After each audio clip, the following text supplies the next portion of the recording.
బులెటిన్లో మరో breaking news చూస్తున్నాం. సికింద్రాబాద్ జంక్షన్ నుంచి హౌరా జంక్షన్కు రాకపోకలు సాగించే ఫలక్నుమా ఎక్స్ప్రెస్కు ఇవాళ భారీ ప్రమాదం తప్పింది.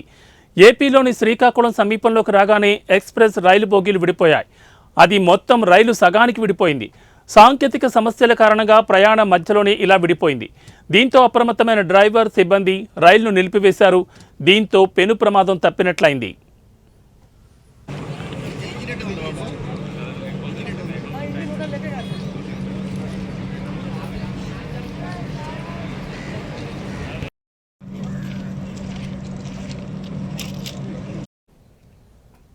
ఇవాళ ఉదయం శ్రీకాకుళం సమీపంలోకి చేరుకున్న ఫలక్నుమా ఎక్స్ప్రెస్ బోగీలు మధ్యలో రెండుగా విడిపోయాయి.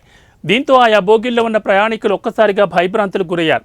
సూపర్ ఫాస్ట్ రైలు కావడం, ఇలా మధ్యలో బోగీలు విడిపోవడంతో భారీ ప్రమాదం జరిగినట్లు భావించిన ప్రయాణికులు ఆందోళనకు గురయ్యారు.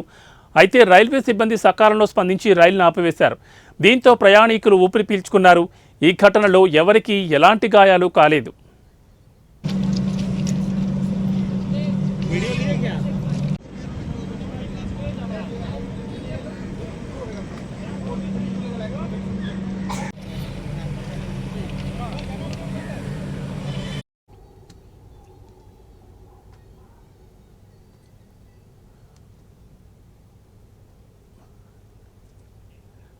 బోగీలకు మధ్య తగిలించే కప్లింగ్ ఊడిపోవడం వల్లే రెండు భాగాలుగా రైలు విడిపోయినట్లు రైల్వే సిబ్బంది తెలిపారు. శ్రీకాకుళంలోని పలాస సమీపంలో ఈ ఘటన చోటు చేసుకుంది.